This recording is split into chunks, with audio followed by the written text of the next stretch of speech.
middle that has gone on. It's because people haven't voted UKIP because they don't agree with UKIP's policies and they don't think the UKIP candidate is the right man to represent them. And is that not the long and the short of it, Diane? No, I don't think it is. We've had two broadsheets. First one, a political reporter on the 27th of November, another one today.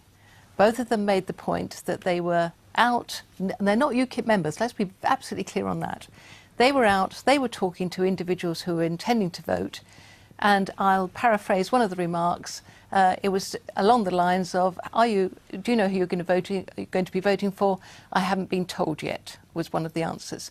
I think that's a kind of hearsay anecdote, though, isn't it? Well, you could say that, but then the other aspect that I understand has happened today with the postal vote, the particular community that we're talking about, and I'm not denigrating that community in any way, but they have typically had a low turnout. The point that Paul was making is that this has gone up. I don't know whether it's extortionately, I don't know what degree of proportion, but it sounds like at least a doubling. There is therefore... Well, we don't know that. We know the overall turnout. We don't yet know the turnout in the British Asian community there. What he was talking about was that there were more postal votes than usual.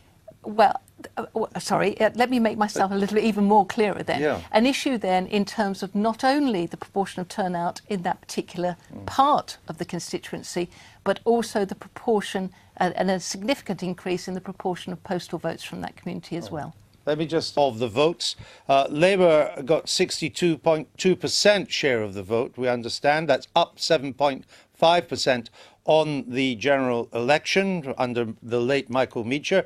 UKIP came second with 23.3% of the vote. That's up 2.7%, I would suggest. That was a disappointing result for UKIP. They would have hoped to have done better than that. The Conservative vote basically collapsed in half in terms of the share. They got 9.3% of the vote. That's down 9.6%. The Lib Dems, 3.7%. Actually, there's no change for the Lib Dems. The Greens were down a little bit there. Let's put the figures up onto the screen so we can all see the result of this by-election. So there are the actual votes themselves.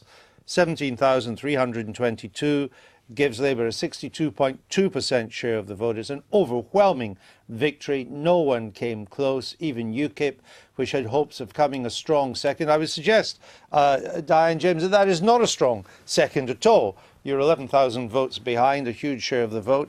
It's a pretty poor result given your expectations. It's not a pretty poor result in terms of expectations. It's another very good second. We've put our... a very good second? You've made... Look, can I just make some points? You got 23% of the vote. The winner got 62% of the vote. I don't know what Nigel means by his tweet in terms of an issue over the postal vote. No, I understand. None of us do yet. But if we factor in the postal vote issue, let's just call it an issue at this stage, that may well account for the fact that Labour has seen theirs go up by the amount it has. Was it 7%, something like that? UKIP's still taken their vote just while share you're talking, there are the shares of the vote I'm going through. We can see them now up on the screen. Labour on 62%, overwhelming victory there tonight. UKIP second, but only on 23. We'll come to the Conservatives and Lib Dems later on 9 and 4.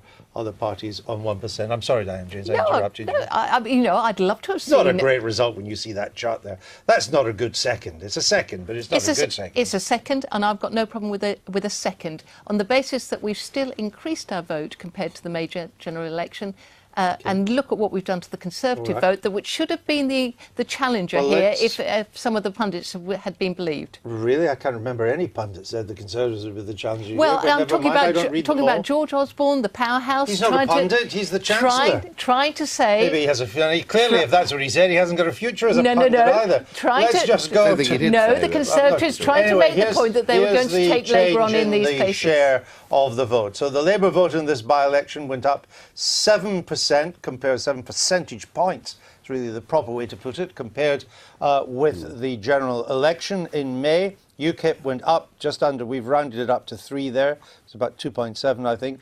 Conservatives down 10, Lib Dems no change, and the Greens down 1.